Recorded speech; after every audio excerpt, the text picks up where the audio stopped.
Welcome aboard law enforcement's latest weapon in the war on crime. We're flying above the city of Miami in a state-of-the-art, high-tech, undercover police helicopter. We've spared no expense in trying to track down a dangerous fugitive who's been on the run since last season. A viewer tip led us to this location, where some say the gunman wanted in the shooting of Mr. Montgomery Burns is on his way to Cuba. Join us as we attempt to solve the crime of the century. I'm John Walsh, and this is Springfield's Most Wanted.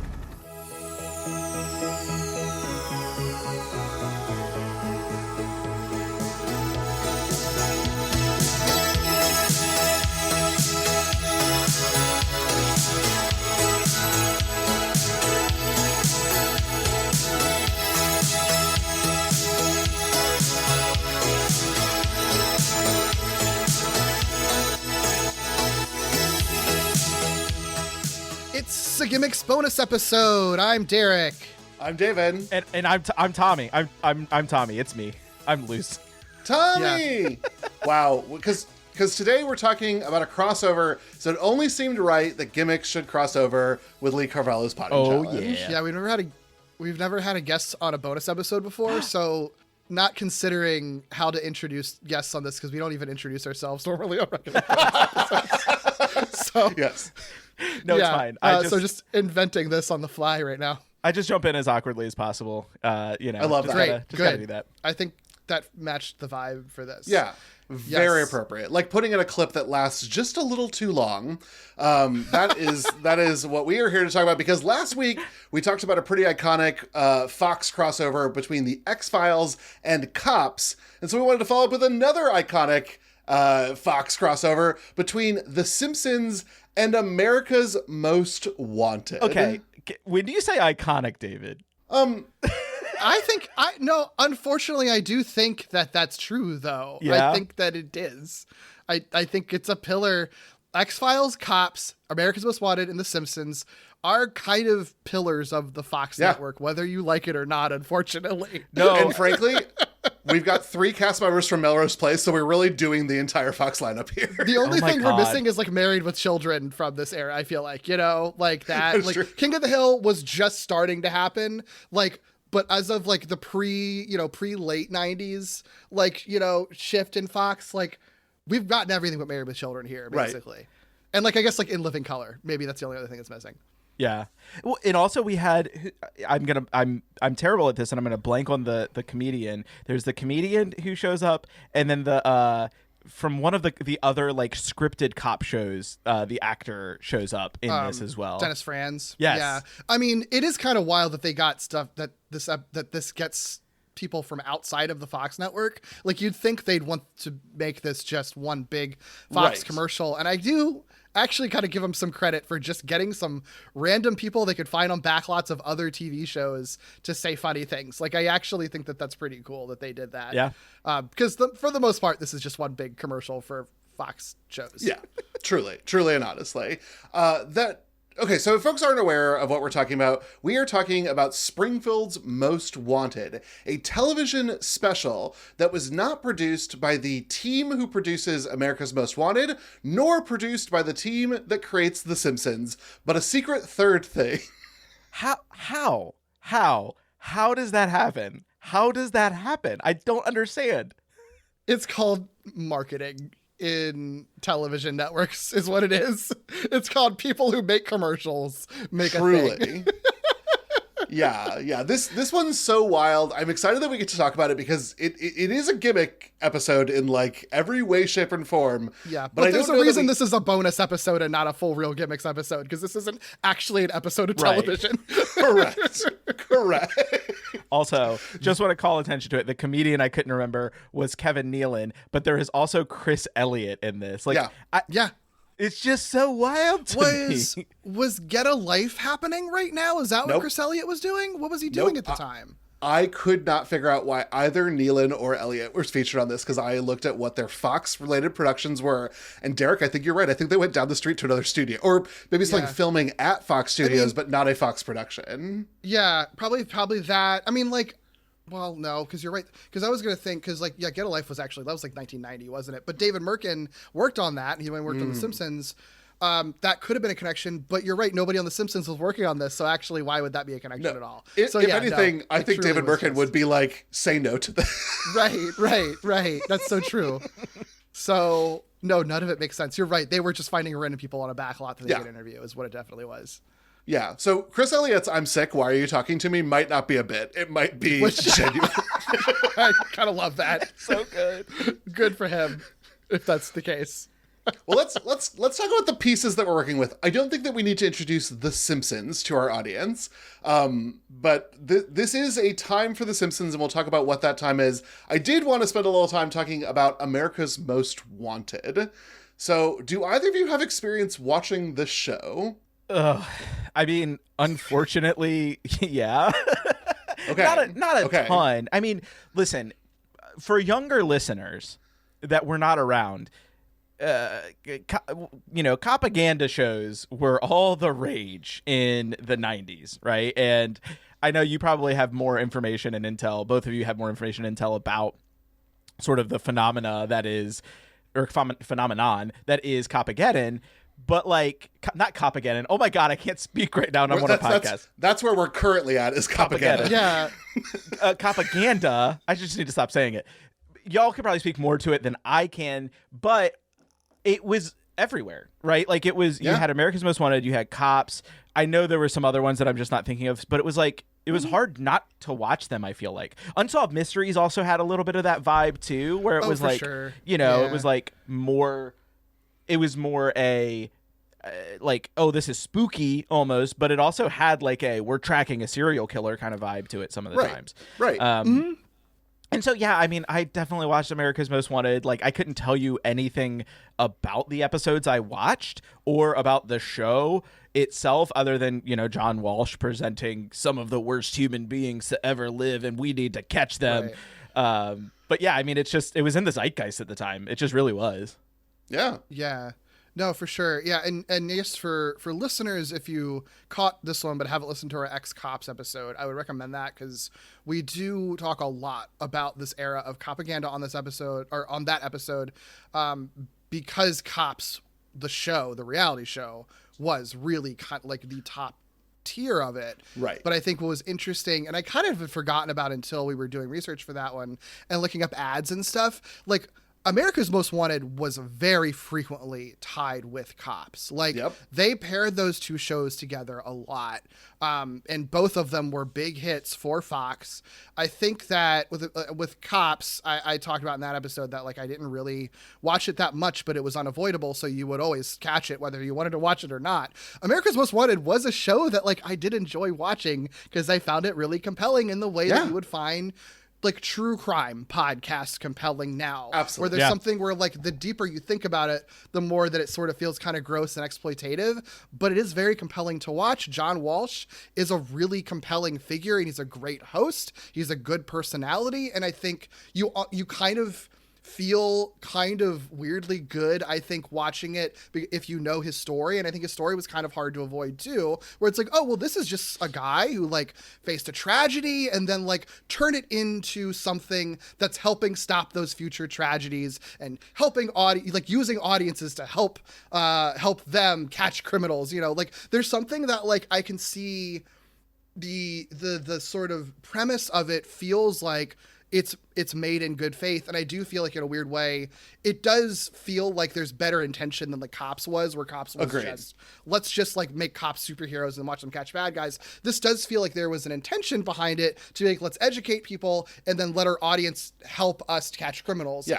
Where it becomes a problem, inevitably, obviously, is that it ends up being, like, really exploitative of these crimes and always positions law enforcement as the big good, and every single person who's ever committed any crime, big bads regardless of circumstances. And that's how you end up with the propaganda side of it. But yes, I watched, unfortunately, a lot of America's Most Wanted and was very excited when the special came out about involving it.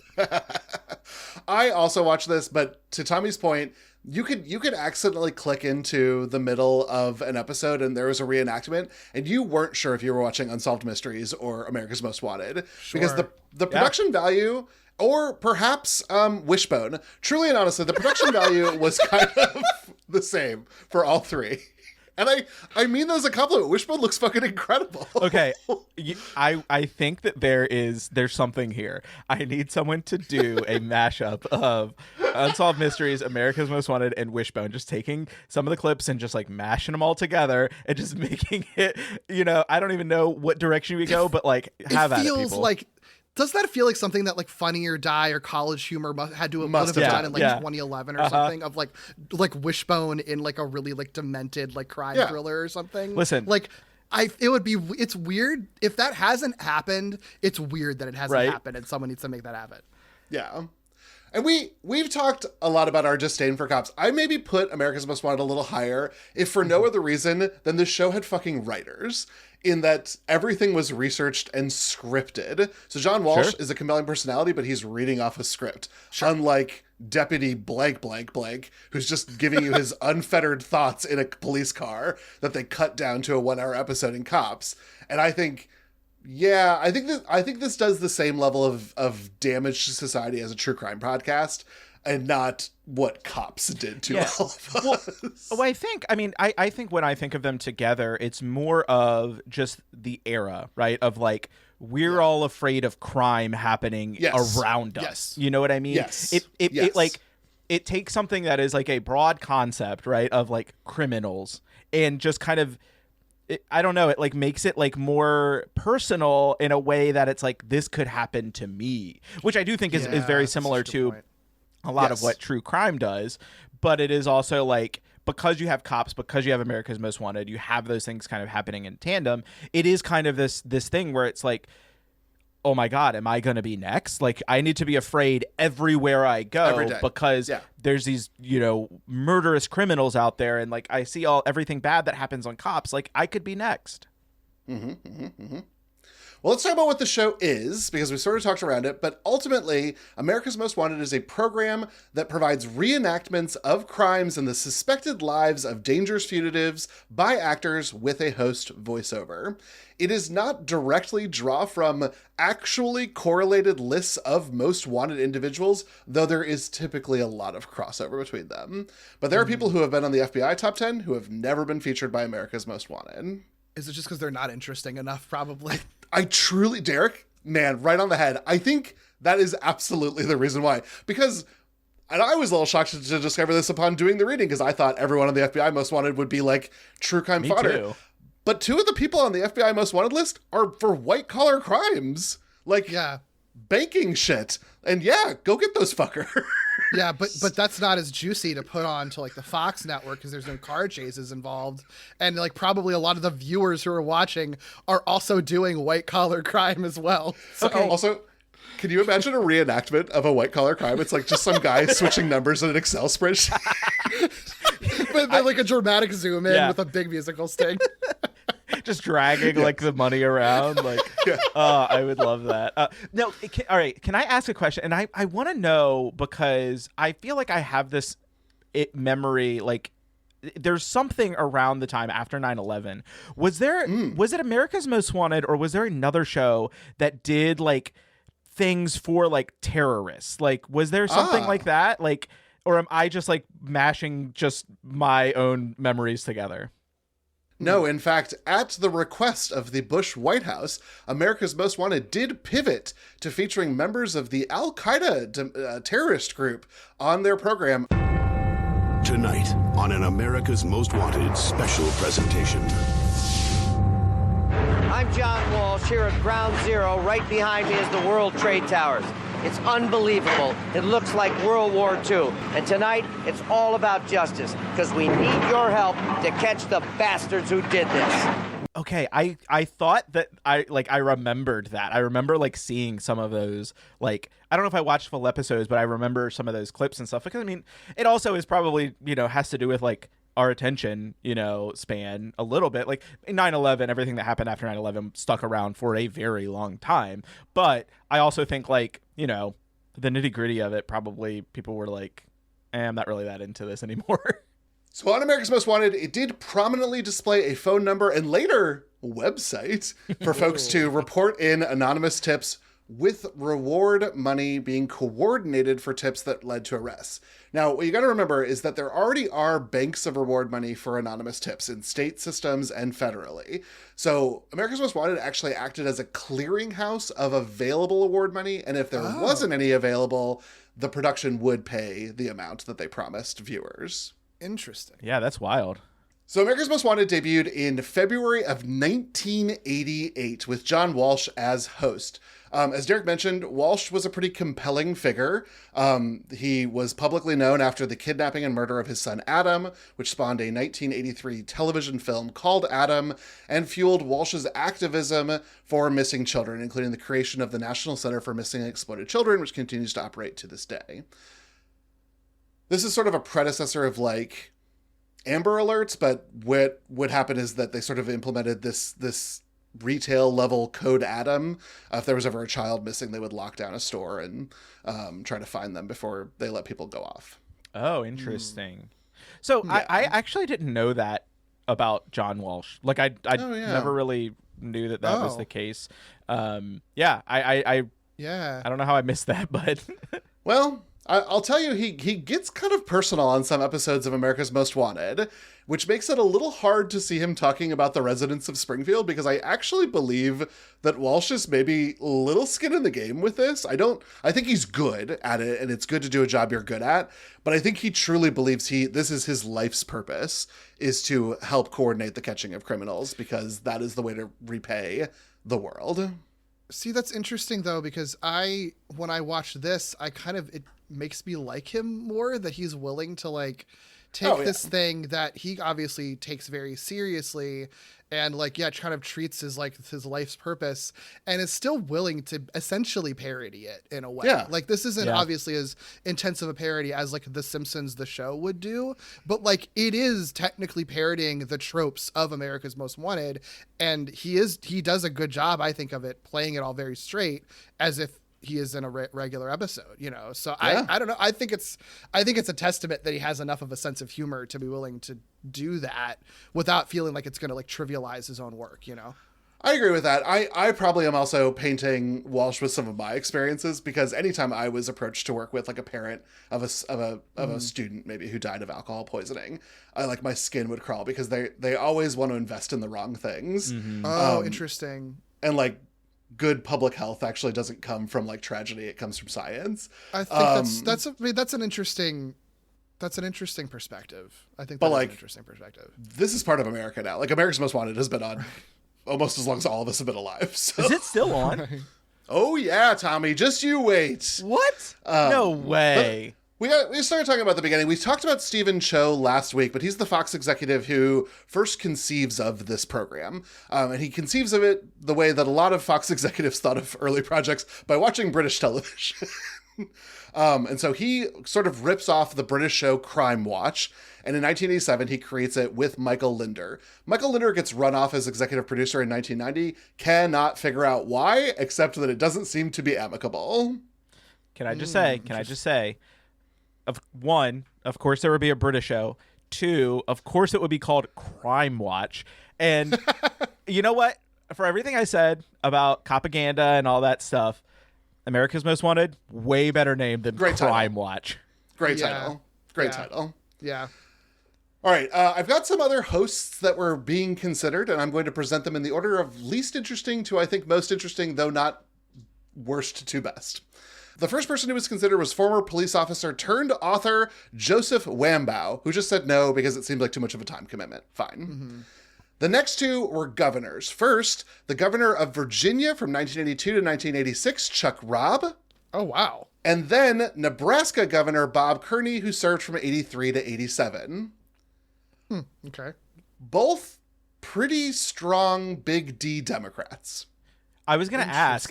There was a part of me that was like, I'm betting these are, Republicans, but then I was also thinking about it, and at the time I feel like it would have actually made sense for them to have been Democrats. That's really interesting. Yeah, because a lot of the Democratic platform at that time was like like, no, we're actually are tough on crime, right? Yeah. Like, wasn't that a big part of it? Yeah.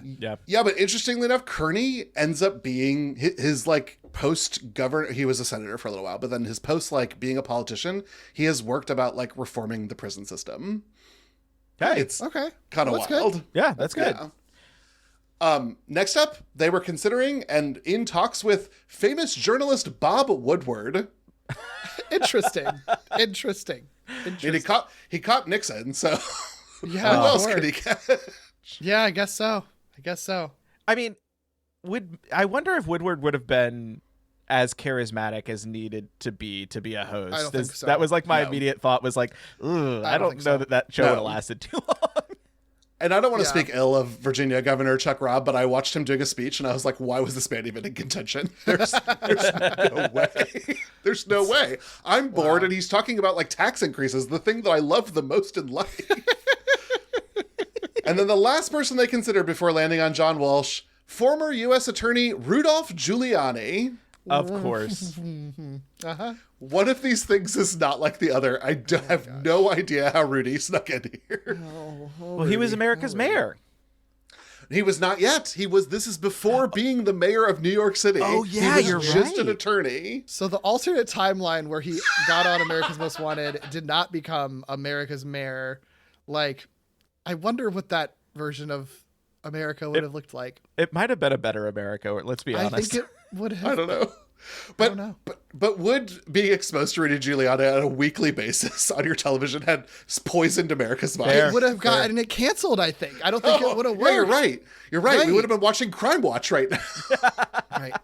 It's the title that's wrong. We got to change the title first. The Brits had it right. Yeah.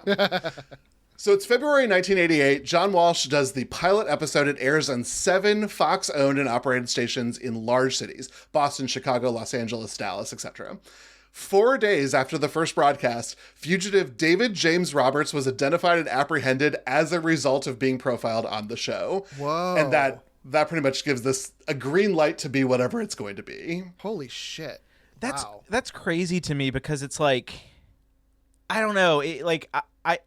I guess like I've always thought about this show as being like the intention is to catch criminals. I guess, and I know they talk a lot about like how many criminals they have caught, but like I guess there's like a little bit of cognitive dissonance, I guess, that I do of like, you know, the real name criminals they catch and then just like the number. I don't know. It's just wild to me that like the pilot episode leads to somebody getting caught. Yeah. Yeah. Wow. Yeah. And they feature somewhere between 6 and 10 cases per episode, but there have been a reported arrest or I guess apprehension of over 1,200 people in fewer than 1,100 shows. So they're doing better than one per show. But my question though, they talk about like how many apprehensions or arrests. How many of those are like actually the people like that are being profiled on the show, and how many are just like somebody calls in because they think somebody looks like that person, they get arrested, and then it turns out they didn't actually commit the crime? Yes, I'm glad you asked, Tommy, because I did look into this, and I'm not Standard & Poor's, and I'm not prepared to like justify the accounting systems of all this, but they only increased their clicker when an arrest is made of the person that they were looking for, and the tip directly helped them identify that person and that person alone. Okay. So they get the person that like that is being featured or that it is Right.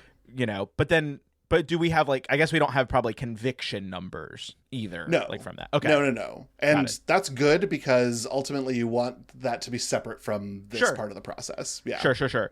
Well, stop making me think more positively, I guess, about America's sorry. Most Wanted. Well, okay. Gotta Well, hand it to America's Most Wanted, I guess. Yeah. Here, let me help by telling you about its future. So it runs on Fox until 2011, and then it moves to Lifetime for a year. Then it's sort of in the ether. A lot of syndication still going on for old episodes, which I think is wild because while I think you can watch an old episode of Cops, because it's, I don't know, they're like making arrests and things. It's kind of weird to watch an old episode of America's Most Wanted of someone who like maybe dead now. Yeah. Like Huh. the call to action is help us catch this person. Yeah. Like you're watching an episode from like 1990. Like that's I guess 30 years ago. But again, you can watch. People will listen to true crime Yeah, that's true. podcasts after the crimes have been solved and go back to them anyway too. Yeah, Like, that's true. I think people are just attracted to the stories and the reenactments and stuff more than the calls to action. Definitely fair. Yeah. The show is eventually revived on Fox, where Elizabeth Vargas comes in as host. It runs for 5 episodes in March and April of 2021. And really the high and low of this is without John Walsh, there's nothing going on here. Yeah, interesting. Yeah. And he has a commitment with Discovery to do a different program that airs in the BBC called Mindhunter, which is essentially America's Most Wanted International. Wow. I see. Okay. I feel like I've heard of Mindhunter. That's a more recent show, right? On the BBC, yes, but there was also a Mindhunter on Netflix that is the a same different thing. program. Very Oh, different. okay. Very Okay. different. Yeah, That's probably an what I heard of. actual fictional show. Yeah. Got it. But I've heard it's really good. I haven't watched it myself though. Me But it has neither. Anna Torv in it, right? And I love Anna Yeah. Torv. Yeah. Yeah. In 2024, Walsh and his son Callahan return for a reboot that is on Fox and, as we mentioned last week with Cops, Fox Nation, Fox's direct-to-streaming service. This is run for 2 seasons, 6 episodes in 2024, 6 episodes in 2025, and season 3 is dropping any day now. Do we know what John Walsh's like politics are these days? Pretty, honestly, pretty good. Pretty Okay. good for what we would be most concerned about. He has spoken out against the Trump administration a couple times. Cool. He's a little bit more apolitical than I would like him to be. Like, Sure. maybe, And he's still letting his show be on Fox Nation. So yeah. I think what's truly fascinating is that he's brought his son Callahan in this. Callahan was born after Adam's kidnapping and murder. So this like trauma of the family, like, I never got to know this brother, and now I'm hosting a show that was created in part because of his kidnapping and murder. There's a lot of psychology here. weird. Nothing that family trauma can't do. Yeah. But to date, as I teased to Tommy, it's still on the air. There have been 1,102 episodes. 6 of those were specials. It has run across 28 seasons. I mean, that's too many episodes of America's Most Wanted. I'm sorry. There should not be that many episodes of America's Most Wanted. Like, it's I guess I shouldn't be surprised that it's still on. Like, I think one of the things that we've touched on is that like people love and always have loved true crime. Like true crime podcasts, I think, get a lot of the heat for, the damage that they do to society, or just the general people being obsessed with true crime. But like true crime has always been like a thing, or maybe not always been a thing, but like you have like what was the book, the Truman Capote book, It's in Cold Blood. In Cold Blood, right? Yes. Oh. Yeah. Like In Cold Blood is like looked at as like one of the first like ways that they reporting on true crime and things like that changed. And so it because it makes it interesting, it like makes the story details like salacious and like way more like engaging for the viewers. It kind of like sets a pattern that will like kind of mete out like various shows, like like we said, Springfield's Most Wanted, America's Most Wanted, Cops, things like that. And then future true crime podcasts. Like that's the whole thing, is like people, like you were saying, people love those details, and that's why they would even go back and rewatch old episodes of America's Most Wanted, because like you still get the details, you get like the dramatic portrayals like that happen. And I don't know, I just think like it's always been kind of in the zeitgeist, and so it makes sense that it would still exist. Right. Well, and like I think, and this is to transition to the other half of the thing we're talking about, like I think that what people like in true crime is what they like in just an old-fashioned whodunit mystery novel. Fictionally, it's just you have the context of it being real life, but it's still like you as a audience member or reader or what have you get to like try to spot the clues to solve the mystery to determine who the killer is. Exactly. And so I think that's why it's as weird as it is, it does make a lot of sense to pair something like America's Most Wanted with something like a Who Shot Mr. Burns event, where you're building an entire mystery around who shot a character, packing it with clues, and asking the audience to help you solve it. Exactly. Yeah, so earlier Tommy was like, that's too many episodes. Well, let's talk about The Simpsons. Just kidding. I love The Simpsons. We are talking about the finale of season 6 and the opener of season 7, Who Shot Mr. Burns? This was a summer-long event that happened between these two episodes that was directly parodying the Dallas season 3, season 4 cliffhanger, Who Shot JR, which I only today learned that is not the name of either of those two episodes, which is A House Divided and Who Done It. Who Shot JR was the media campaign that lasted all summer long. Wild. It's how good that marketing campaign was. Yeah. That's what it is. Is that where the term Who Done It comes from? Or was that a thing before? No, that was a thing far before. Okay. Yeah. Yeah. And usually as like one big word, who done it? I mean, no one knew what the titles of episodes were, but this episode was Who Space Done Space It. That's stupid. No, it's a real. Come on, guys. It should be Who Done It. Who Done It. Who Done It? The one where you find out who shot JR. Is the second most watched television episode to this day, but when it aired, it was the most watched episode of television. Man. We used to be a proper country. We could just we could just all watch an episode of TV to find out who shot a guy everyone hates. It's great. David, what? I have to ask. Oh. You know I have to ask it. What is the most watched episode of television? It is the MASH finale. Yeah, which also makes sense. Yeah. That Seinfeld was trying to unseat in like good fucking love. Everyone watched the MASH finale. You know, I don't, maybe this is apocryphal, but one of the things that I remember learning in like television history was that upon the end of the episode, cities' water pressure started to suffer because everyone went and flushed their toilets at the same time because they were done watching the episode. So good. I fucking love that. Man, TV used to be so fun. Yeah. I know. We're such a fractured culture now. So during the summer between these two episodes, there was a lot of Fox promotion about who shot Mr. Burns, and that accompanied a pretty large contest that was held for fans to identify who shot Mr. Burns. Now, do either of you remember the summer that this was happening? Yes. Vividly. Okay, me too. Fucking I felt like you vividly. couldn't get away from it. Could not get away from it. I was loving it. Loving it. It was still like I was still a wee lad. I mean, I think all of us were still pretty tiny people. So I like kind of remember it, but it also is like one of those things where it's like I don't know how much I actually remember and how much I found out like later on.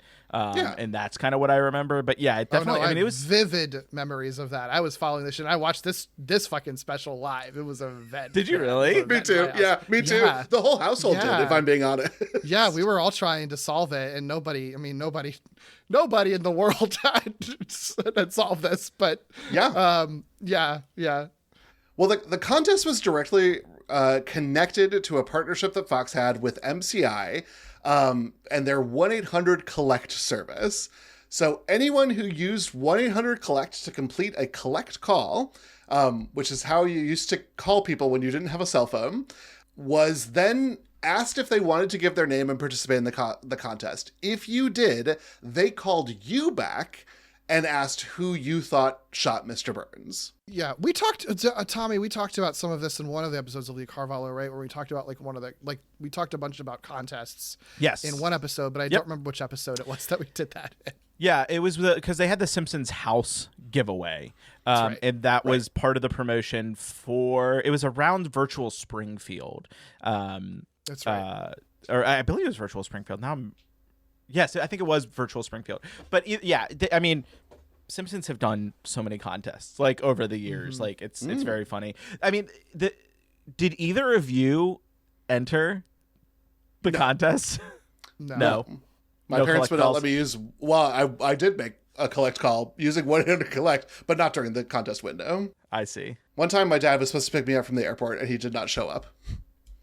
Oh no. Yeah. Oh wow. Yeah. So I had to collect call my aunt, and she had to come and get me. Yeah. I don't think I ever used collect for anything in my whole life. But thank goodness for this ad campaign, because I knew to make a collect call, you call 1-800-COLLECT. Yeah. Yeah. This and Buffy. Buffy also had one of these contests with 1-800-COLLECT. Sometimes 1-800-COLLECT can be a lifesaver. Right now, every completed 1-800-COLLECT call enters you in Buffy's 1-800-COLLECT. Let 'em eat steak sweepstakes. Watch Buffy Mondays, know your Slayer trivia, and win great prizes. Or the chance to get staked on an episode of Buffy the Vampire Slayer. You could be one lucky step. The more 1-800-COLLECT calls you make, the more chances to win. So, how do you like your steak? Here's the deal. So MCI, per the agreements with these terms, which yes, this is The Simpsons, but ultimately this was a deal between Fox and MCI, not the Simpsons production team and MCI.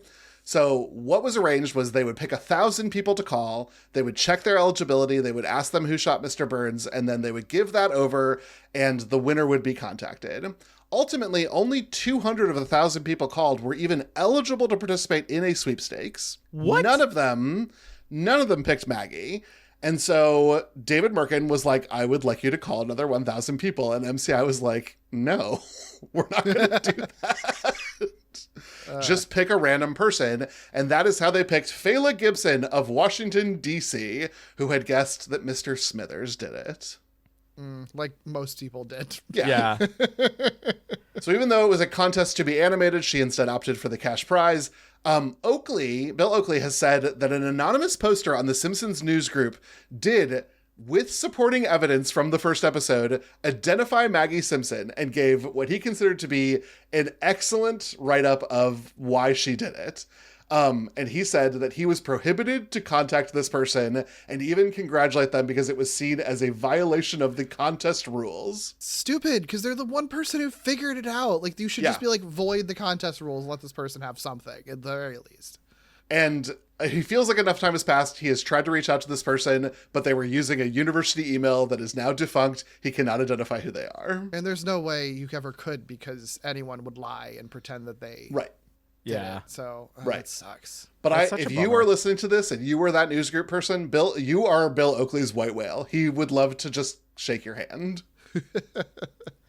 It's so funny to me that, like, first of all, like, that it was only 1,000 people, right? Like, I figured it would have been way more than that. So they only picked 1,000. Oh, they only picked. I see. Yeah. So they only sampled 1,000 who used the service and said, I would like to participate. And then of that, only 200 were eligible. And of that, no one guessed correctly. What made them ineligible? Which is like were a lot of them kids or something? Children, Yeah. or they didn't get approval to run the sweepstakes in like 6 states. So if you were from one of those 6 states, you couldn't participate.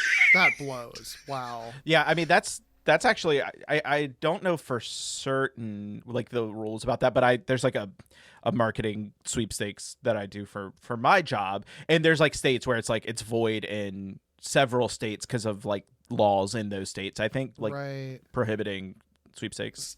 Sometimes you simply have to pay and register with the state, and lots of corporations are just like, fuck that. We just won't offer it to Iowa. Good luck. Like, Yeah. live in Wow. Kansas, losers. Wow.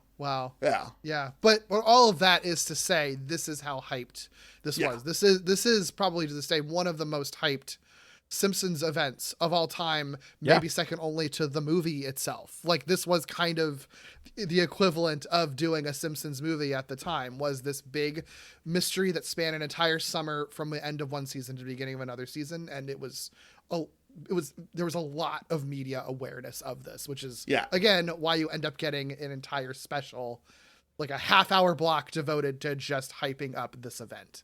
Yeah. So let's put ourselves in September 17th of 1995. They first show Who Shot Mr. Burns Part 1, and then they show Springfield's Most Wanted. This was a production directed by Bill Brown, written and produced by Jack Parmette and Bob Bain. Don't worry if you've never heard of these people. This is kind of their only project outside of Bob Bain, who is apparently like the shit executive producer for award shows. Oh, wow. Weird. But when you think about that, when you think about it, Derek, doesn't this have sort of an award show vibe to it? Like a bit, like an award show bit. Like in a bit. Yeah, it is kind of an extended sketch from the Emmys more than it is like a Simpsons parody. That's a good point. Yeah. That's honestly, like, that makes total sense to me. As soon as you said it was someone who did award shows, I was like, yes, of course it is. Like, that it is 100% up their alley. And like, also just looking at his credits now, like, still executive producing, live events. Like, he did I think a Trevor Noah comedy special. Like, so like, okay. makes total sense. And with the amount of time that you had to get this done, because we are talking about like the summer of 1995, when a lot of people choose to take vacations. John Walsh wasn't even in production at this time, so he had to come in for this special. So it's just all sort of wild that this even happened. Yeah, it really is. Also, sorry, I know we've already moved past this a little bit, but like, when you say Bob Bain does award shows, like, he does award shows. Yes. Like, if you look at his IMDb, it is like pretty much every award show you can think of listed there. Yeah. Like, wow, it is. But wild. I think that the more you say that, the more it just makes sense though, because like there are jokes in this that I do think hit, that I do think are genuinely really funny, but they're not funny in a Simpsons way. They are funny in a very like mainstream, like inoffensive, good for every audience kind of way. Like they're not jokes that are super clever or heady. They're ones that'll make you like laugh if you're like, you know, like in the zone or whatever with it. But there's nothing particularly like subversive about any of the humor here. Well, and it feels like a live thing too. Like it does have like the feeling of it like happening live, like right after the episode. Yes. Yeah, it feels like a lot. This is probably all done in one take. Like we're not reshooting stuff. Yep. It's also important to note that the Simpsons creators had nothing to do with this. Per Bill Oakley, Springfield's Most Wanted was entirely done by Fox. They didn't have any meetings and didn't contribute anything to production. That includes that no new lines were recorded from this. So at the point of time in which Walsh is talking to Chief Wiggum, all of that was clipped from commercials promoting the event. Wait, okay, really? Holy shit. I was going to say, because I watched this and then I watched some of the commercials that were promoting this and I was like, oh, that's the exact same like Chief Wiggum lines. Like, you know, and so, yeah, it makes sense that like they didn't bring Dan Castellaneta in to record like new stuff. Yeah. Yeah, they couldn't even get Hank Azaria on. Nope. Here. That's so funny. Or sorry, Hank Azaria, not Dan Castellaneta. Well, yeah. I mean, they didn't get either. They didn't get anybody. They got no one. Yeah. No one. Yeah. Nobody. Yeah. Yeah, not even Yardley Smith, who would go on to have a true crime podcast. Girl, what are you waiting for? Yeah, they could have had their like one of their you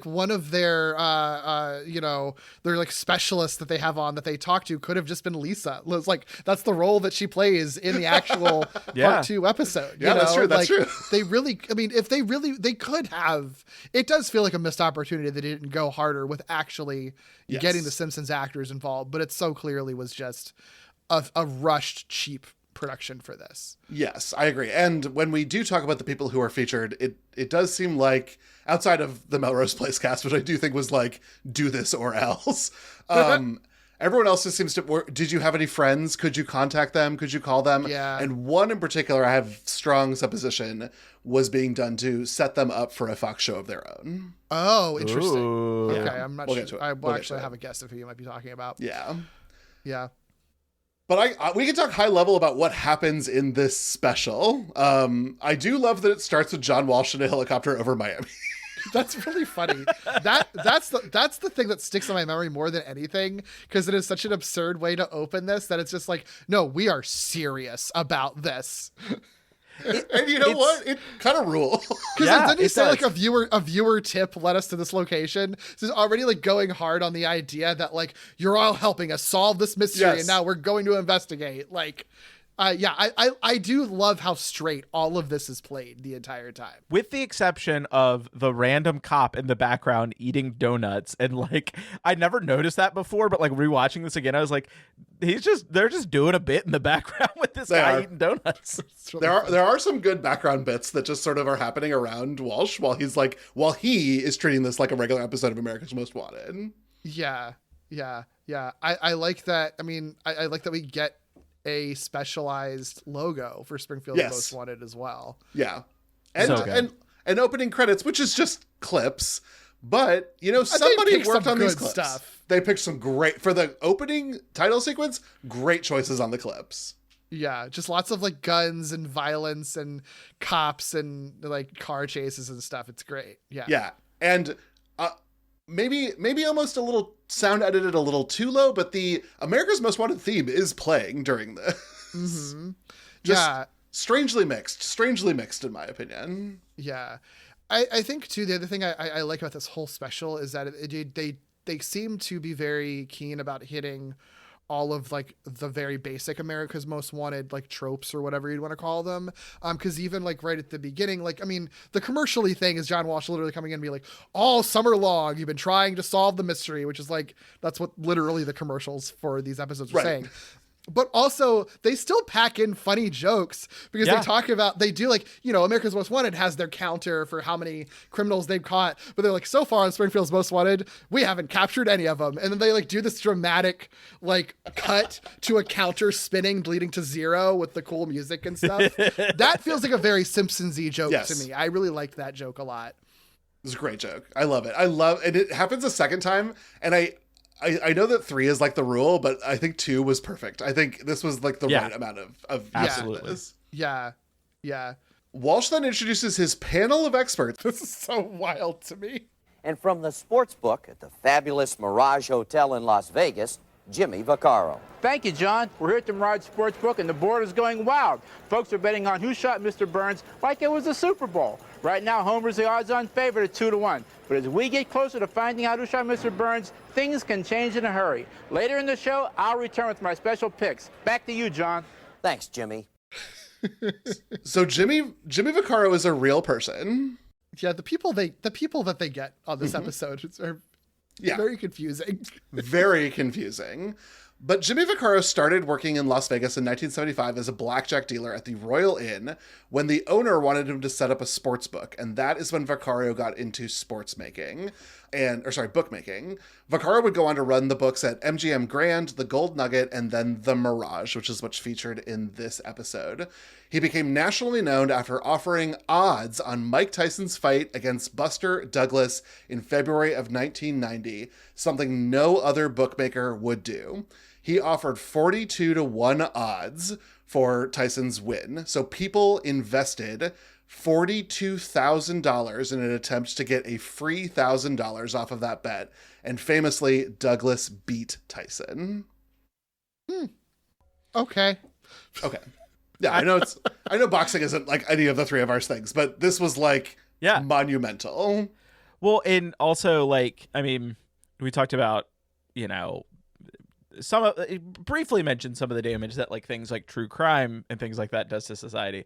Oh boy, we're talking about a new world in which we live in where betting and odds are now a thing. Stuff. Yeah, not even just sports anymore. Oh, just everything. Yeah. So Vaccaro was like well regarded for his ability to like look at the numbers and be able to come up with odds. He was the one who came up with all the odds we see on the screen. The Mirage gave permission to have their what's called the tote board, the display, list all of the people who could have killed Mr. Burns. But this is all fictitious. Nobody could bet on this. You can't bet on, well, in 1995, you could not bet on the outcome of a fictional situation where somebody was writing it. They would have inside knowledge. But I do think that they're clever about what they list there. I don't remember, I didn't write it down exactly, but like the top two, the top two that people were betting on were Homer and Smithers, which is real. Yeah. That was the majority of people were betting on them. And I think Maggie is also on there, just very close to the bottom, right? Yeah. She's like the odds are like 70-1 or something, I think. With her. Vaccaro has talked about his appearance in this episode because he recently retired, so he got interviewed a bunch. He's like, some of the things most people know me from is that Simpsons episode. And I was like, not a Simpsons episode, but okay. And he is like, you know, they let me come up with the odds myself. They gave me like a book of all the characters and their names, and I watched the first episode, and that is how I came up with the odds. Good. Okay. You know what? I appreciate him putting some work into it, actually. What is funny is that he... when you look at like videos now, you look at videos of this, like when you go on YouTube, you'll see so many people being like, man, people who like went and bet on Maggie probably made bank. And it's like, no, this was all made up. Like, But I think the giveaway that he was given, like the character sheets, was that Snake is listed as Jailbird. And that is something that like only I feel like Simpsons writers and Simpsons fans know about, not like casual viewers. Right. That's funny. That is very funny. Last few years, Vaccaro has been wildly outspoken about AI and the new sports betting environment. He thinks that it's very dangerous. He thinks that anyone who thinks a computer can do bookmaking is an idiot. And that at some point in time, you look at the numbers, but your soul tells you what to do. And I was like, fuck yeah, man. You know what? You know what? You keep introducing me to information on this episode where I'm like, I'm going to hate this guy. This guy's going to suck. And then you're like, no, actually, he's, he probably did.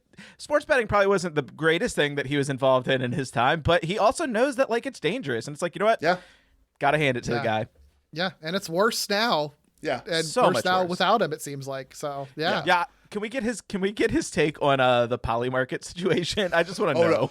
He talked about it in his retirement stuff because it was just a year ago he retired. Oh, and he was wow. like, this is dangerous and bad for America. Good for him. You know what? You're a good guy. You're a good guy, You Jimmy know Vaccaro. what? Maybe the special is actually great. Oh, we'll wait for the next special guest. Okay. We do then have Walsh doing an overview of the life of Montgomery Burns. And this is where I started to notice, oh, this is a clip show, but it's a clip show made by people who don't make Simpsons clip shows. Sure. I mean, but I don't know. I maybe I'm too forgiving of this thing because I think like these types of things don't exist anymore with TV. Like I don't know. I feel like that's kind of what you go in to expect though, right? Right. That like, you're not going in for an episode of television. You're coming in for a silly, fun special where you're going to see some interesting little jokes and then a bunch of Simpsons clips. Yeah. That are then going to usher you into the season premiere of The Simpsons that's happening in 20 minutes. Like, right. I'm kind of fine with that. Like I appreciated that they were pulling from every episode of The Simpsons that featured any flashback with Burns that they possibly could. Yeah. Well, and again, you only have the summer to do this. So I have to feel like Bob Bain or Jack Parmetti must have had some already fandom of The Simpsons to be able to even know, oh yeah, remember in Burns's Air or whatever, there was this. We could try to go get that. Because they're not getting any help from The Simpsons writers. Right. It's like there had to be at least a little bit of like Simpsons fandom in here to do this because they don't get stuff wrong. You know what I mean? Yeah. No. Yeah. I know it's like a low bar or whatever, but like, again, you're not asking for much. I feel like with something like this. Yeah. So, the most egregious one is still to come, but just cut the clip. You just cut the clip. I do like after that, it actually is a fun joke that I like. They play everything about Mr. Burns' life and then all the shit that he does in Who Shot Mr. Burns Part 1. And then John Walsh, like, again, playing this very straight with all seriousness, doing his, like, dramatic America's Most Wanted thing is, the question isn't why someone would shoot Mr. Burns, but why wouldn't everyone? It's like, because like the natural, like, I don't know. It's because I feel like the more natural thing to be like, who wouldn't? But it's more like, why wouldn't everyone shoot Mr. Burns? It's such a fun little turn of that. Then smash cut into Dennis Franz with the first commercial rapper from NYPD Blue being like, I think it was Bart. I'm going to get that little so-and-so and tie him to a chair. And I was like, wow, Dennis Franz, calm down. That was wild. Like, I was just like, okay, let's back it up a little bit there. Like, I think it's fucking hilarious. I love how he's just leaning into it. It's so good. No, it's very funny, but it is also just like jarring. It's just like, whoa, what? And also like when Dennis Franz shows up, you're just like, oh, you're here now. Okay. Right. And not a Fox show. Like that just... Yeah. And also appearing as himself and not as like a character from like one of the shows. Like, you know what I mean? Like, I think that's very funny. It's so strange. Paired against on the return rapper with Courtney Thorne-Smith from Melrose Place, who accuses Smithers. I love that. Gimmicks throwback. We talked about her on Day by Day. If you haven't listened to that episode, the Day by Day Brady Bunch episode, you absolutely should because she's on that show too. But yeah, the Melrose Place thing makes way more sense. Like I think that makes total sense that you get a Melrose Place crossover here real quick. Right. And Melrose Place is really big right now. So like, for sure. Yeah, this is a great time to have them. And she was the one who was like, there's a little something more going on with Mr. Smithers, like where, I love that. I mean, I think as a child, none of the Smithers stuff ever permeated my big, thick brain. It wasn't until adulthood that I was like, oh yeah, it was always there. It was always there. Yeah. When we come back, we review. When we come back, we have the recreation of the shooting. This was my biggest laugh from Springfield's Most Wanted because it reads like dramatic recreation, and it is just the scene from Who Shot Mr. Burns in black and white. That's very funny. I like that too. It's funny because like there's a part of me that's like, I wonder how much they had to like. There's a world where they do a like live action recreation, like dramatic thing. And part of me, like, I know that had to have been a conversation like in the room for this. And part of me also wonders of just like how much it was just like, we don't have enough time. Just put black and white over the image and like, we'll just have that. I totally agree. I think it would have been a really funny bit, but then they'd have to start casting and have to shoot it entirely. Everything, you know? So yeah, I totally agree. Yeah. I like when they, after this, they do like just a review of the suspects and everything. And like, you know, it's all stuff that, you know, they're like listing things from the previous episode and reasons that characters would have. It's the clip show aspect of it. It's basically recapping the events of it. Like, here's all their motives and things like that. I do appreciate they throw in Maggie at the very end of it, almost like just kind of offhanded, like, baby, it's the baby, who knows, almost as a joke. But then it's like, they have actually put the correct actual like solution to this in there almost as an extra clue. You can't say that they didn't. And I appreciate that they made sure to include that. Yeah. And this is just the town hall scene, essentially, from Who Shot Mr. Burns 1, where they're clipping in these like interstitials too. Mm-hmm. And this was the clip that like Krusty comes back and is like, hey, I was in Reno. And I was like, why is this here? Yeah. Got the clip. Yeah. So do we know if there was no collaboration, right? I know of like between the Simpsons writers and the people making the special. They didn't give them the answer, did they? No. Wait, they did. Oh my! I didn't. No. Okay, I was thinking the entire time that they wouldn't seen the next episode. So the fact that Maggie is listed among the suspects is an accident. Yes. That's funny. Oh my god. Yeah, that's so funny. It's purely done. That makes me like it even better. Well, it's purely done because in Who Shot Mr. Burns, there's a zoom in on her face and her sucking her pacifier, and that is what they use to like clip in her interstitials, baby. And like, yeah, that's I think so it was done as a gag, and yet they got close, you know? That's so funny.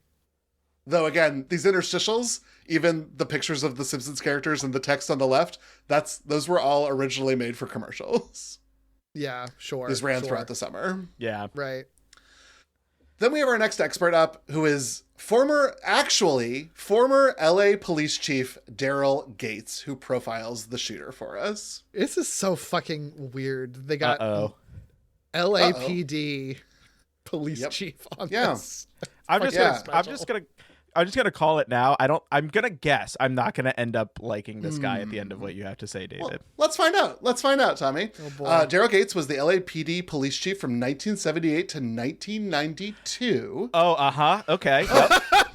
Yep. He resigned in 1992 after the Rodney King riots, to which his act as leadership was directly attributed to the problems in Los Angeles. Woof. Yeah. Oh boy. But wait, maybe I can make you hate him more, Tommy. Oh, I hope so.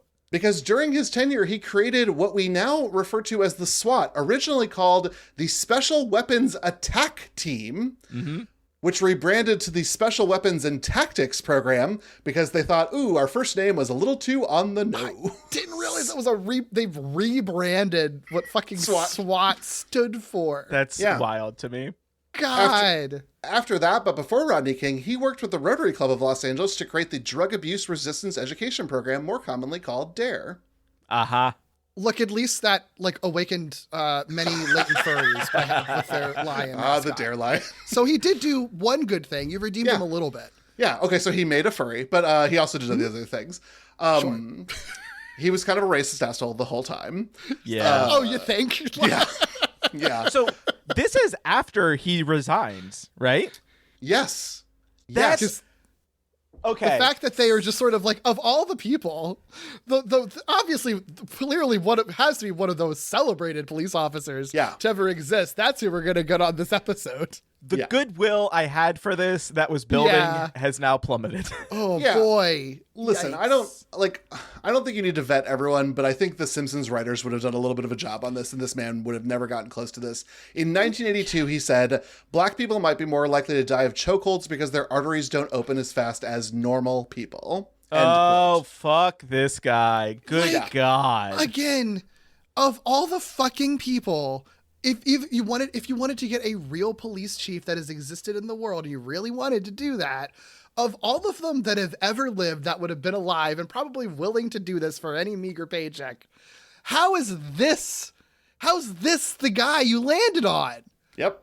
So I couldn't find any backup on this, but I believe that based on Gates's career trajectory, he was sort of in a weird holding pattern here, and I think he was looking at becoming a TV personality. Of course he was. And this was like a dry run. But ultimately, and we haven't gotten to this, but the special was not well received. Yeah, right. Well, good.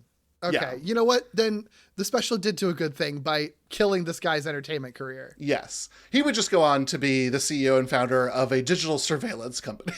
Oh, wow. It just keeps getting better, huh? Yeah. This guy can't die fast enough. Sorry. Oh, I was going to ask if he's still alive or not. I was Googling right now to see when did this guy die so that I can point it out, and hopefully it was painful. But nope, still alive. Fucking monster. He doesn't even say anything funny in this either. There's like literally nothing redemptive about having this motherfucker here. No, he is dead. Daryl Gates. Oh, yay. Yeah, I did not see that then. Yay, he's dead. Died in 2010. Oh, shit. Oh, okay, rest in piss, motherfucker. Wow, big miss on my part. Yeah. I was just happy learning that his surveillance company never succeeded at their goal, which was helping provide security for airports. They only reached casinos. Wow. Yeah. What it's funny because, like, okay, I this is gonna sound like whatever, but like watching this and then they get like the LAPD guy, I was like, I know this guy has to be an asshole. Like, there's just no way this is a good dude.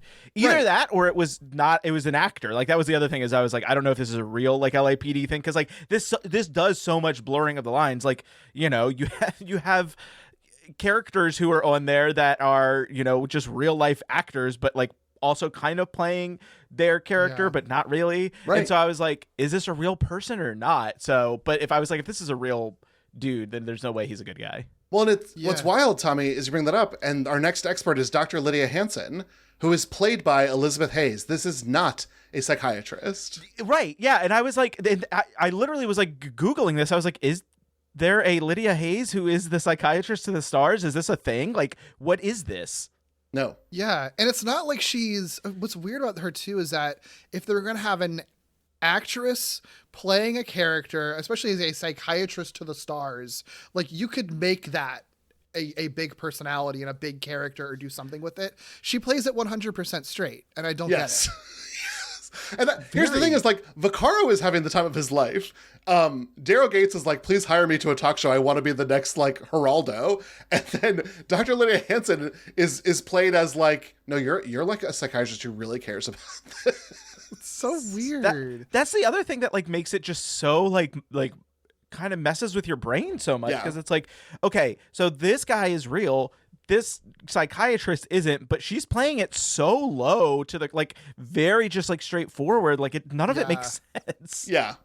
I do think that this special starts at a high place and seems like it's going to be fun, and does get progressively worse, and I think does kind of take a nosedive in the last like third of it or fourth of it. And I feel like that's even true with the next commercial wrapper, because we get Kevin Nealon, who I love Kevin Nealon, but this commercial wrapper is not as good as the one with Franz or anything that we've seen so far. And he's like, I got scars from ex-girlfriends too. It looks like my belly button, but it's not. And I was like, oh my God, you got to get out of here, Kevin Nealon. Yeah, that was not a good bit. It was bad. That just reeked of like, we don't need to write anything for Kevin Nealon. Like, he could just kind of, on the fly, and like, it got called like the same day to do this and was like, I can just riff. He probably was literally like, it looked like he's just like standing outside of his trailer. Like he was on his way to get lunch. Like, hey, can you just like talk about The Simpsons? Did you watch that episode? Like, I think maybe I did. I don't know. And then just made some shit up. Yeah. Then Walsh introduces the other clues from the first episode. This is where he's with Chief Wiggum on the radio, and we're also clipping other clips of Wiggum with a radio back and forth. I think that some of this is good in act, like, because the clues are all real, right? Except then they throw in a couple of like fake things, right, that I think are fun, like the just like randomly mentioning, isn't it weird that Homer looks like Krusty and Krusty the Clown makeup, which is like kind of stupid, but I like that it's like that's such an old kind of like theory that's The Simpsons has already kind of explored. I like that, and then the significance of the number 3 that does feel very like conspiracy brained in a way that like you could see people reading into that they just are sort of like making up shit that like doesn't actually mean anything. I think that stuff is fun. Right. Well, and even like the Homer and Krusty thing, like, I don't know, there's a word, like, again, knowing that they had no idea how this was going to play out, they could just be guessing at like, well, maybe Homer's going to dress up as Krusty again, like, and then you know, like, anything can happen. Like, it turns out that Maggie is the killer, like, you know, like anything can truly happen with this. I will say that if you listen to Wiggum, these are all from the commercials. So there was like a commercial that talked about the weapons. And so Hank Azaria's voice is played at a higher speed. And apparently they couldn't find whatever the original was or didn't care enough to do it because this is the sped up version. That's so funny. That's really funny. Hilarious. This feels like, God, just like, I don't know, like you get like contracted to do something that you just really like are kind of interested in, but also are like, shit, I don't really want to do this, and you wait till the last minute to do everything for it. Except that, as Derek mentioned, John Walsh is like doing his thing. Like he came to work, and like a lot of other people, just maybe it was a time crunch. I think it was a time crunch, and I think John Walsh is genuinely good in this, but probably one way that they convinced him to do it is because it's sort of like you do get to very seriously plug your show very heavily at the end of this, though, like completely and doing it completely unobstructed 100%. It does just become a commercial for America's Most Wanted for a certain period of time. I also, part of me wonders, just like John Walsh probably just can't turn it off. Like a lot of it is probably it probably just is him, and like he's done it so much at this point that he's like, I do like around this time is when we get that, we mentioned it, but the Chris Elliott bumper is probably the best one, because he's like actually being kind of aggressive and annoyed about it. Like he calls out like, what, you mean like the Who Shot JR thing that was like 20 years ago? Is that what we're doing here? Yeah. It's amazing. It's incredible. Chris Elliott never changed. Never changed. It's very good. It's very good. I don't think he has. He has not. No, I don't think he has. Yeah. It's like everything that Kevin Nealon did wrong in his Exactly. Chris Elliott did correctly. Yeah, and then Walsh takes us out on a tribute to Montgomery Burns as if he is dead. Because again, we don't actually know if he's going to survive. He could literally just be dead. Another gimmicks connection. The song they play, the Memories song, was in the Pee-wee episode, the final episode of Pee-wee's Playhouse that we covered a while back. Holy shit, it was. That's wild. Wow. Yeah. Wow. Isn't that funny? I will point out another Lee Carvalho's connection is that John Walsh actually did a commercial for one of the Simpsons video games. I can't remember which one. I think it was... They did like a America's Most Wanted style or like action pack. I think it was John Walsh. Maybe I'm getting my guys mixed up, but I'm pretty sure John Walsh did a commercial for either Road Rage or Hit and Run. I just can't remember which one. Nice.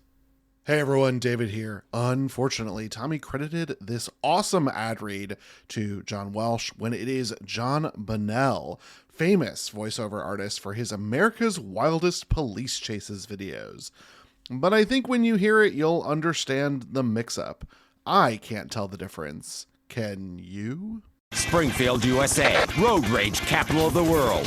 Here, a driver's license is licensed for chaos and anarchy. I have no insurance. The daily commute is a struggle for survival. Eat clown car, jerks! Even the sidewalks aren't safe. I hope that was a cat. and the police are helpless to stop it. Just think how fast we could go if my siren worked. Where mayhem reigns and madness rules the road. Time for some road rage, Simpsons style. Rated T for teen. This whole situation is just like one of those things that I feel like we don't get enough of anymore. Like these like weird crossover bits that like don't need to exist. Yeah, I think because and I think it's like, I don't know, I guess this is obvious, but like I think the factors that make something like this happen are a lot harder, if not impossible, to happen now, because you have to have shows that are culturally big enough, like institutional, that they could feasibly cross over. And you do kind of get stuff like that with like the Abbott Elementary It's Always Sunny crossover was such a big deal because we don't get those types of like, wow, these shows seem like they're nothing alike, and yet they're crossing over because they're both really big in their own way. Like that has happened, but other than that, there's like barely anything, and that was so celebrated because it's so rare. And I think this particular one, it isn't just a crossover between two TV shows, but it's a special that is about a major TV event. Yeah. And we don't get TV events like that anymore because everything is so compressed and has to be like one short season that's deployed and then completed. You can't really leave cliffhangers at the end of seasons that people are like actually collectively solving together anymore, you know? Right. Well, and I also want to say that this also feels different than X-Cops because this was not led by a creative. This was led by a network person. Yeah. And I think that our criticisms are around that sphere of it. I think on a page, this is fucking amazing. I think some of the delivery kind of falls apart, and that's because Merkin wasn't involved. It's because Oakley and Weinstein weren't involved. Yeah, absolutely. It still is a fun throwbacky time, though, because like you were saying, you don't get anything like this on TV anymore. I love that it's on the Simpsons DVDs. I think that's incredible. I think it's part of what makes this whole thing work for season 6 and 7. Yeah. It does make me feel like we need to complete the trifecta because we've done X-Files crosses over with Cops. We've done the Simpsons crosses over with America's Most Wanted. We need to do the Simpsons X-Files episode. Yeah, absolutely. Yeah. We gotta finish it. We gotta finish it. Because that episode, I love that episode as well, by the way. Like, that episode is so good. Maybe we'll just throw out another bonus sometime soon. I'm throwing this out at you, David, without us having planned this. Yeah, let's do it. We'll get Ben on. Ben, Tommy, me, and you can all talk about it. Yeah. Oh, that actually sounds really fun. An extra, double crossover. Double cross. Double crossover. A double cross. double cross. This is how we integrate the who shot Mr. Burns aspect of it. One of us shoots the other person, and then we have to solve. The listeners have to solve who the shooter was out of us. We also don't know which podcast feed it's going to show up on. Oh no. You better subscribe to all of them, listeners. Yeah, exactly. Well, Tommy, thank you so much for joining us. This was a riot. What a good time. I'm glad we were able to talk about this one, especially with the context of the other crossover that we did. We'd love to know where folks can find more of Tommy out in the world. Absolutely.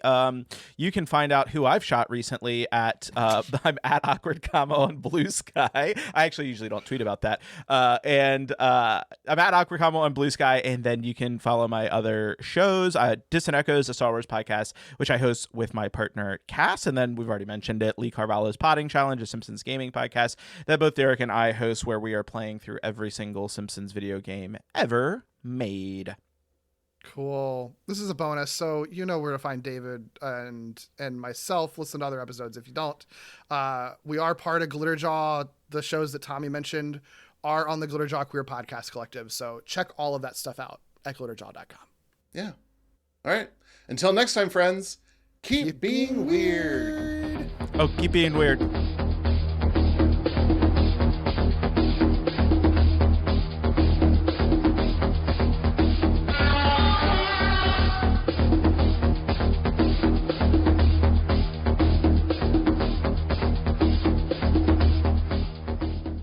So maybe the question is not why someone would shoot Mr. Burns, but why wouldn't everyone?